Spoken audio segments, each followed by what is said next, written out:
Agar siz pensiya olsangiz yoki yaqin yillarda pensiyaga chiqishni rejalashtirayotgan bo'lsangiz, bugungi mavzu siz uchun juda muhim. Chunki pensiya miqdori noto'g'ri hisoblangan bo'lishi, ayrim ish stajlari bazada ko'rinmasligi, ish haqi ma'lumotlari to'liq tushmagan bo'lishi yoki indeksatsiyadan keyin yangi summa qachondan qo'llanishini bilmaslik odamga real pul yo'qotishiga olib keladi. Men bugun sizga pensiya miqdorini onlayn qanday tekshirishni, qaysi joylarga kirishni, qanday ma'lumotlarga e'tibor berishni va xato topsangiz nima qilishni bosqichma-bosqich tushuntirib beraman. Bu ma'lumot faqat hozir pensiya olayotganlar uchun emas, balki ertaga pensiyaga chiqadigan har bir inson uchun kerak. Shuning uchun videoni oxirigacha ko'ring. Hoziroq kanalga obuna bo'ling va videoga like bosing. Chunki bunday amaliy ma'lumotlar ko'pchilikka pulini, vaqtini va asabini tejashga yordam beradi. Avvallar pensiya miqdorini bilish uchun odamlar ko'pincha pensiya jamg'armasi bo'limiga borishga majbur bo'lardi. Kimdir ertalabdan navbatga turardi, kimdir ishidan ruxsat olib chiqardi. Kimdir qishloqdan tuman markaziga yo'l xarajat qilib borardi. Eng yomoni, odam qo'lida aniq raqam bo'lmasa, menga pensiya to'g'ri hisoblanganmi yoki yo'qmi degan savolga javob topish qiyin edi. Pensiya tayinlangan varaqda bir summa ko'rsatiladi. Bank kartaga boshqa summa tushgandek tuyuladi. Keyin indeksatsiya bo'ladi, qo'shimcha to'lovlar bo'ladi, ayrim oylar ushlab qolishlar bo'lishi mumkin. Natijada oddiy fuqaro raqamlar ichida adashadi. Hozir vaziyat ancha o'zgardi. Davlat xizmatlari bosqichma-bosqich raqamlashtirildi. MyBuilder.uz orqali ko'plab ma'lumotlarni onlayn olish mumkin bo'ldi. Pensiya jamg'armasi ma'lumotlari elektron bazalar bilan bog'lanmoqda. Bu nimani anglatadi? Endi siz har safar tuman bo'limiga borib navbat kutmasdan, telefon yoki kompyuter orqali o'zingizga tegishli pensiya ma'lumotlarini tekshirishingiz mumkin. Lekin bu yerda muhim bir narsa bor. Onlayn tekshirish faqat tugmani bosish emas. Qayerga kirishni, qanday autentifikatsiyadan o'tishni, qaysi raqam nimani anglatishni, xato chiqqanda qayerga murojaat qilishni bilish kerak. Men aynan shu jarayonni amaliy tarzda tushuntiraman. Birinchi navbatda pensiya miqdori qanday shakllanishini tushunib olish kerak. Pensiya odatda ish staji, rasmiy daromadlar, sug'urta badallari yoki ijtimoiy soliq bo'yicha ma'lumotlar, qonunchilikda belgilangan eng kam miqdorlar, ustamalar va indeksatsiya kabi omillarga bog'liq bo'ladi. Agar inson uzoq yillar rasmiy ishlagan bo'lsa, mehnat daftarchasidagi staji to'g'ri kiritilgan bo'lsa, ish haqi ma'lumotlari bazada to'liq bo'lsa, pensiya hisob kitobi ham nisbatan aniq chiqadi. Ammo agar odamning bir qismi norasmiy ishlagan bo'lsa, eski korxona yopilib ketgan bo'lsa, arxiv ma'lumotlari topilmasa yoki familiya o'zgargan bo'lsa, muammolar paydo bo'lishi mumkin. Masalan, bir ayol 1988 yildan 2005 yilgacha tikuv fabrikasida ishlagan, keyin 2006 yildan 2020 yilgacha maktabda texnik xodim bo'lgan deylik.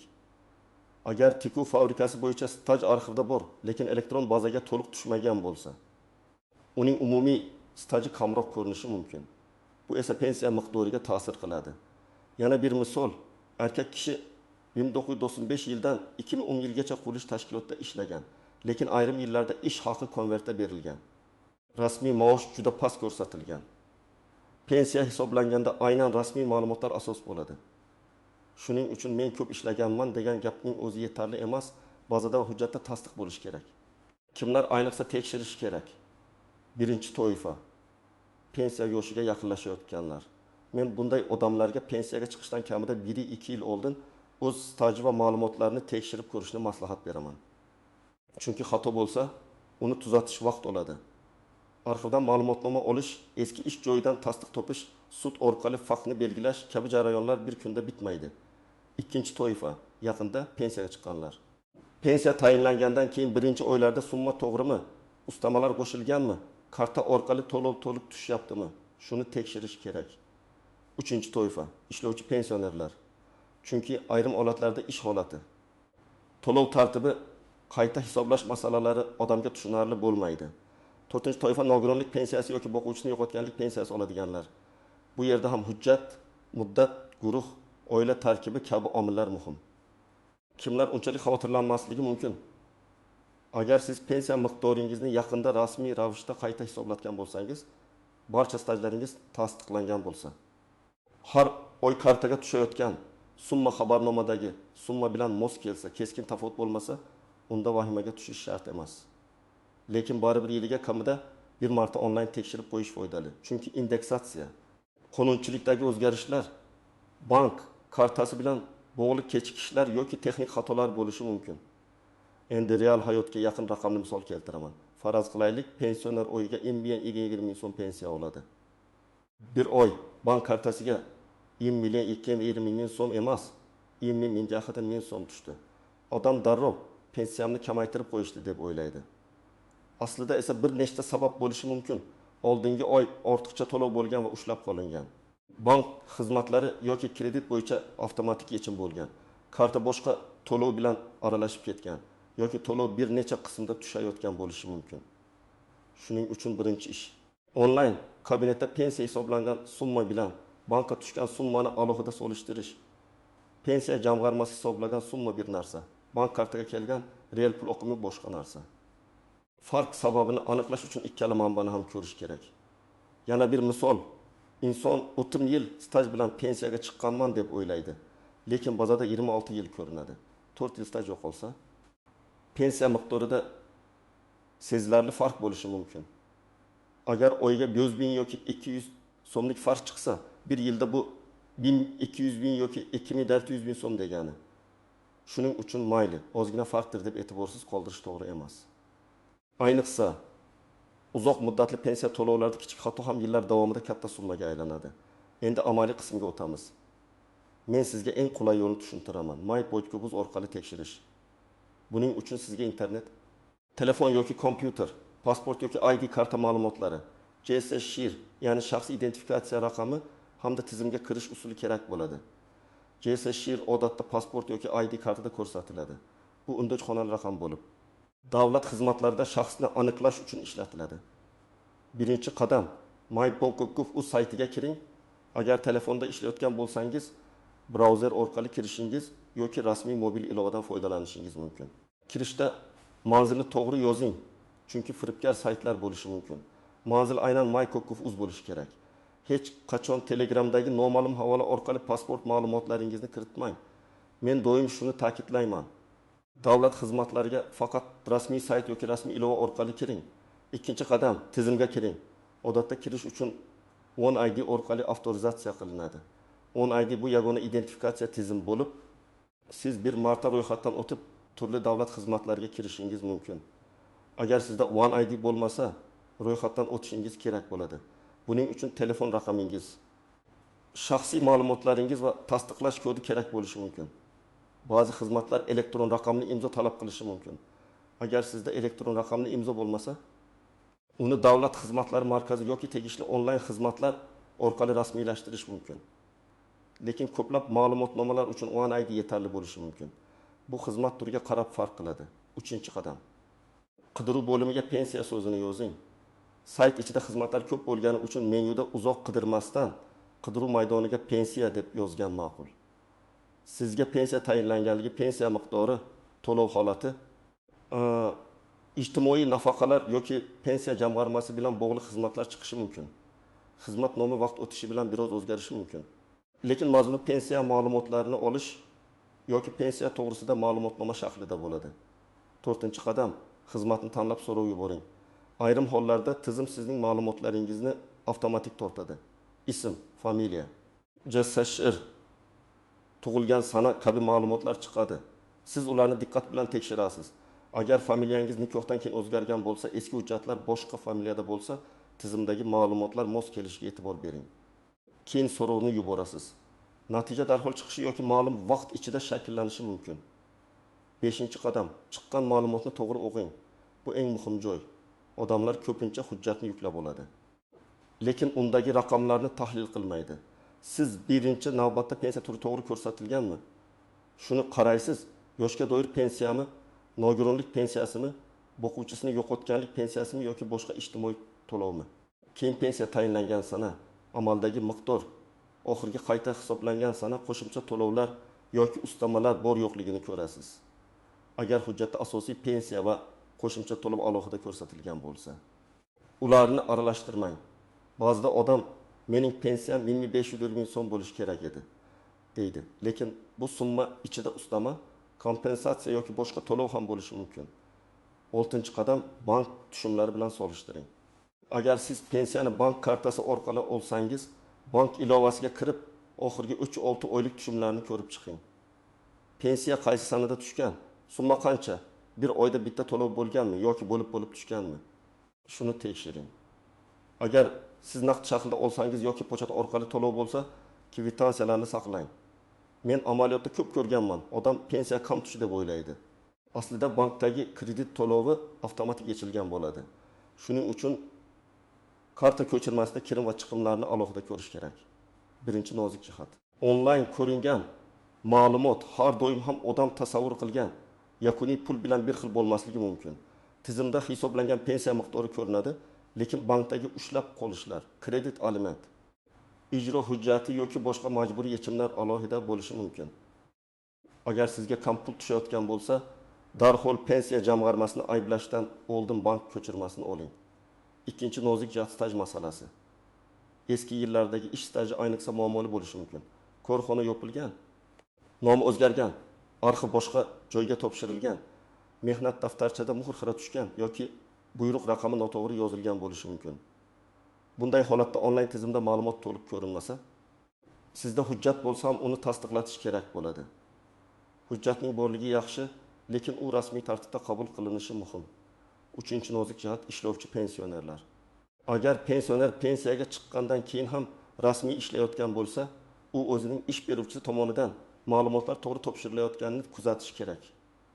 Ayrimlar men ishlayapman, demak pensiyam avtomatik oshadi deb o'ylaydi. Amalda esa qayta hisoblashning o'z tartibi, muddati va shartlari bo'ladi. Shuning uchun ishlovchi pensionerlar ham MyBank.gov uz orqali o'z ma'lumotlarini va zarur bo'lsa ish beruvchi topshirayotgan hisobotlar to'g'riligini tekshirishga odatlanish kerak. To'rtinchi nozik jihat merosxo'rlar va oila a'zolari. Ba'zan keksa ota-onaning pensiyasini farzandlari tekshirmoqchi bo'ladi. Bu yerda shaxsiy ma'lumotlar himoyasi bor. Siz boshqa odamning kabinetiga uning roziligisiz kira olmaysiz. Agar ota-onangizga yordam bermoqchi bo'lsangiz, ularning roziligi bilan o'z telefon raqami va OneID ma'lumotlarini to'g'ri rasmiylashtirib, birga tekshiring. Agar ishonchnoma kerak bo'lsa, rasmiy ishonchnoma qiling. Bu nafaqat qonuniy, balki xavfsiz ham. 5-nozik jihat. SMS va firibgarlik. Oxirgi yillarda pensiyangiz oshdi. Ma'lumotni tasdiqlang. Karta raqamingizni yuboring. Pensiya qayta hisoblanadi. Kodni ayting kabi xabarlar bilan odamlarni aldash holatlari uchraydi. Hech qachon SMS kodni begona odamga aytmang. Pensiya jamg'armasi yoki davlat xizmati xodimasidan bank kartangizning to'liq raqami, amal qilish muddati, CVV kodi yoki SMS parolini so'ramasligi kerak. Agar kimdir shuni so'rasa, bu firibgarlik belgisi. 6-nozik jihat. Hujjatdagi xato ism familiya. Masalan, pasportda O'g'loy deb yozilgan, eski mehnat daftarchasida Uguloy yoki O'g'loy deb yozilgan bo'lishi mumkin. Bitta harf farqi ham arxiv hujjatlarini bog'lashda muammo keltiradi. Shuning uchun eski hujjatlarni oldindan ko'zdan kechiring.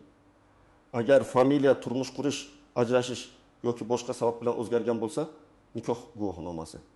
Familiya o'zgargani haqidagi hujjatlarni tayyorlab qo'ying. Men sizga aniq reja beraman. Birinchi ish, hujjatlaringizni bir joyga yig'ing. Pasport yoki ID karta, JSSHR mehnat daftarchasi, diplom, harbiy xizmat hujjati, tug'ilganlik va nikoh guvohnomalari, ish haqi bo'yicha ma'lumotnomalar, arxivdan olingan hujjatlar, nogironlik bo'yicha tibbiy mehnat ekspertiza hujjatlari bo'lsa, hammasini alohida papkaga joylang. Agar hujjatlar eski bo'lsa, sifatli suratga olib telefoningizda ham saqlang.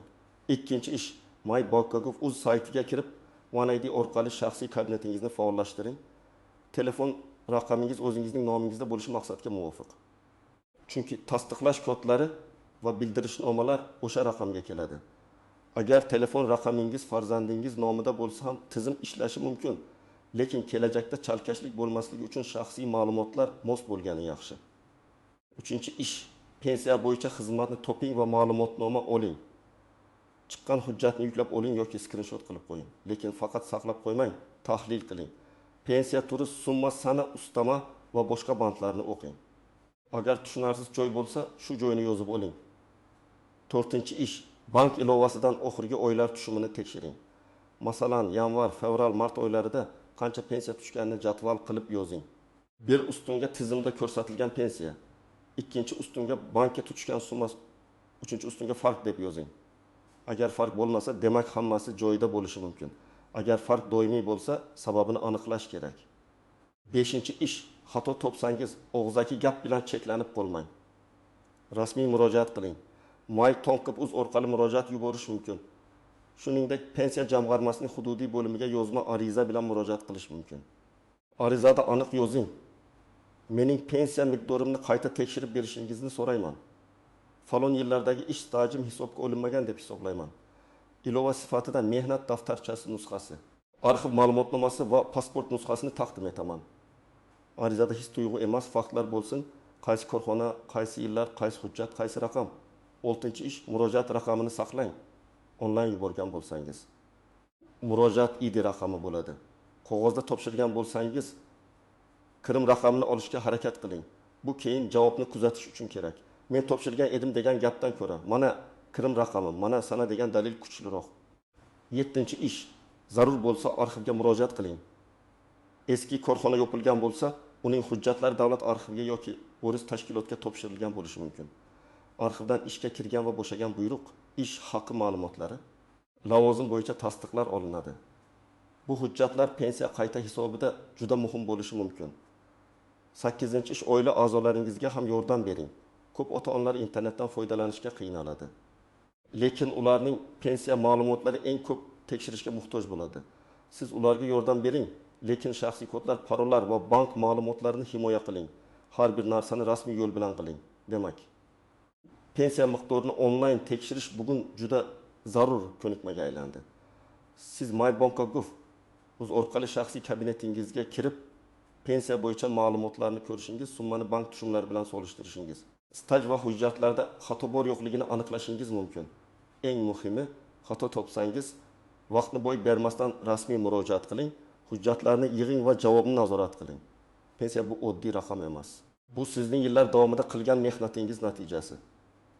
Agar siz pensiyangizni onlayn tekshirib ko'rgan bo'lsangiz, izohlarda yozing. Hammasi to'g'ri chiqdimi yoki biror muammo topildimi? Savollaringiz bo'lsa, kommentariyada qoldiring. Men keyingi videolarda eng ko'p uchraydigan holatlarni alohida tushuntirib beraman.